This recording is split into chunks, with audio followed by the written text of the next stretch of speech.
Tentang kisah syaitan yang setiap malam ditugaskan oleh iblis untuk mengikat setiap tengkuk manusia. Karena kita tahu bahwa di atas kepala ini atau di dalam kepala ini ada dua otak yang disebut dengan otak depan, dalam bahasa Quran disebut nasiyah, ubun-ubun, dan ada yang disebut dengan otak belakang yang disebut dengan qafiyah atau bahasa kita disebut tengkuk. Begitulah Islam membedakan dengan pendapat barat yang mengatakan otak kanan dan otak kiri. Kalau kita katakan otak depan dan otak belakang, otak depan disebut nasiyah, ubun-ubun, dan otak belakang disebut qafiyah alias tengkuk.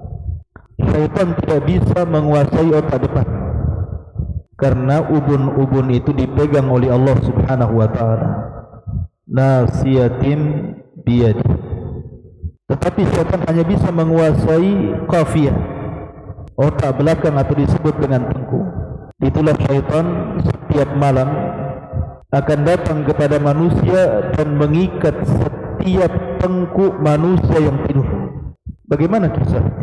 Nabi sallallahu alaihi wasallam bersabda dalam hadis Abi Hurairah radhiyallahu anhu, kata Nabi sallallahu alaihi wasallam, yaqidu syaitanu ala qafiyati ra'si ahadikum idza huwa nama thalatha uqad yadribu kulla uqdatin 'alayka laylun tawilun farqud fa in istayqadha fa dzakara Allah in halat uqdatun fa in tawadda'a in halat uqdatun wa in shalla in halat uqdatun fa asbaha nashitan tayyiban nafsi wa illa asbaha khabithan nafsi kaslah.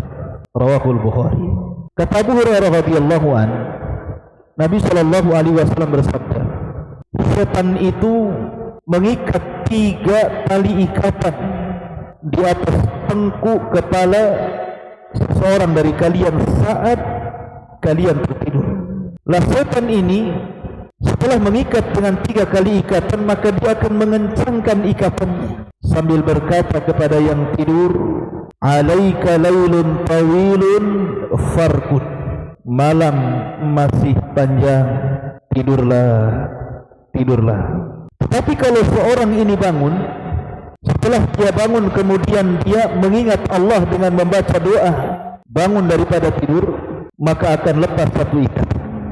Kemudian jika dia sudah berdoa dengan doa bangun tidur dan berzikir, kemudian dia pun turun dari tempat tidurnya, kemudian beranjak berwudu, maka akan lepas ikatan yang kedua. Dan jika dia mendirikan salat, maka lepaslah ikatan yang ketiga.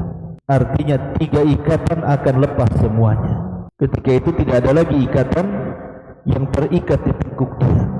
Maka kalau sudah seperti itu, kata Nabi sallallahu alaihi wasallam, maka di pagi harinya ia akan merasakan semangat hidup dan jiwa yang tenang.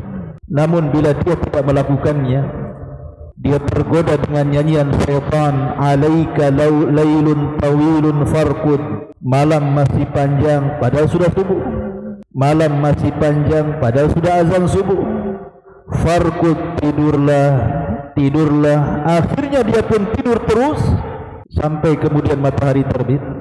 Maka di pagi hari itu jiwanya akan menjadi jiwa yang sangat busuk dan dia menjadi pemalas.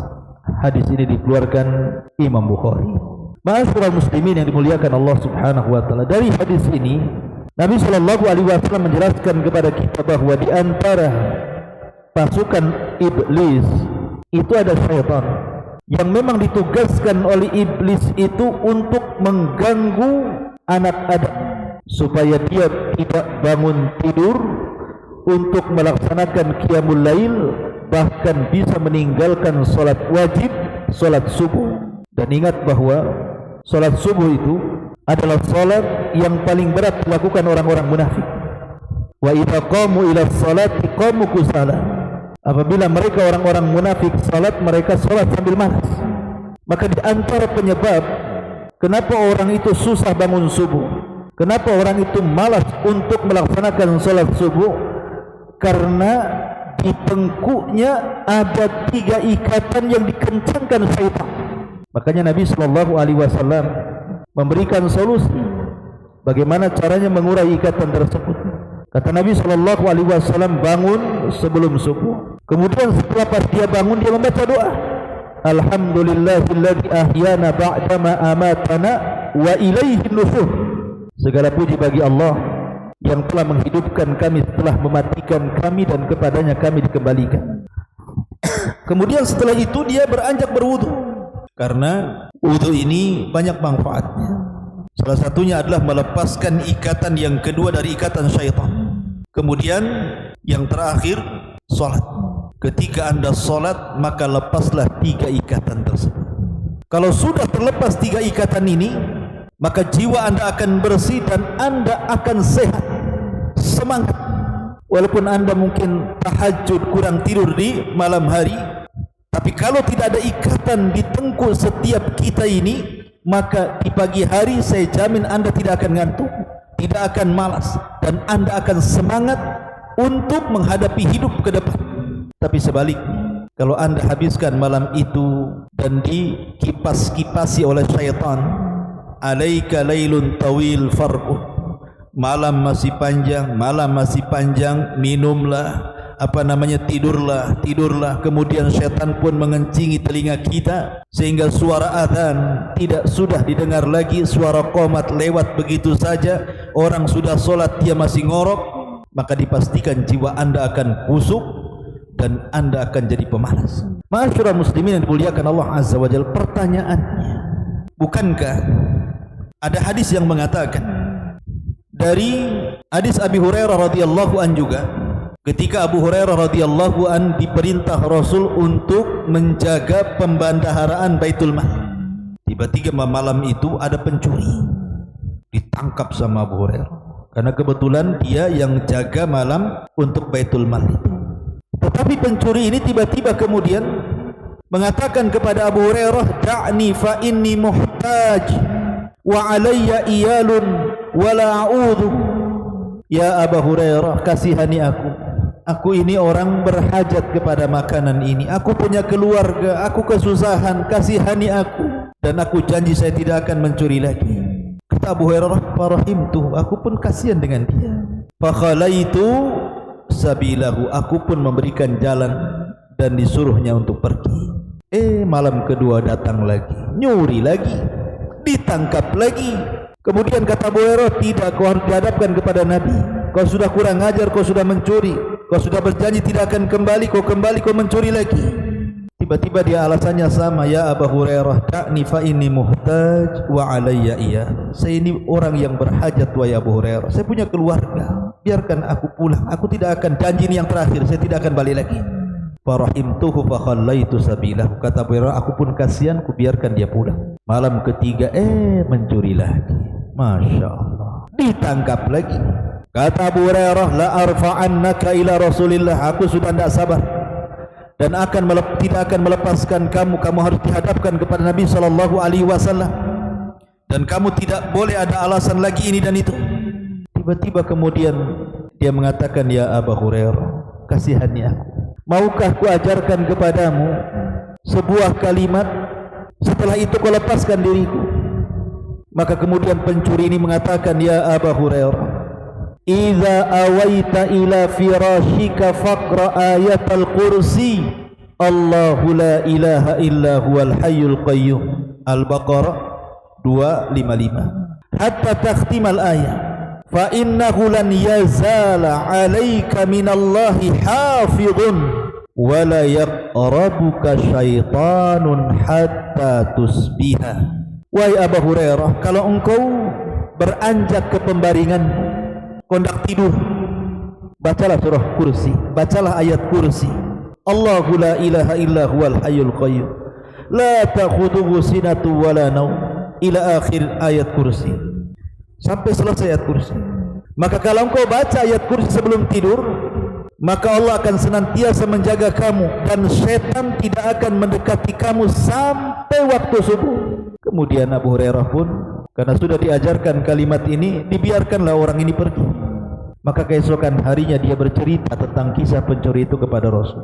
Tapi Nabi SAW lebih tahu dahulu karena Jibril memberitahu, sehingga ketika datang Abu Hurairah, Rasul mengatakan, ma fa'ala asiru kalbariha, apa yang dilakukan tawanan yang semalam kau tangkap oleh Abu Hurairah. Maka Abu Hurairah mengatakan, Rasul, pencuri semalam itu justru mengajari aku ini dan itu. Maka Rasul mengatakan, tahukah kamu siapa pencuri semalam? Kata Abu Hurairah, Allah wa Rasul a'lam.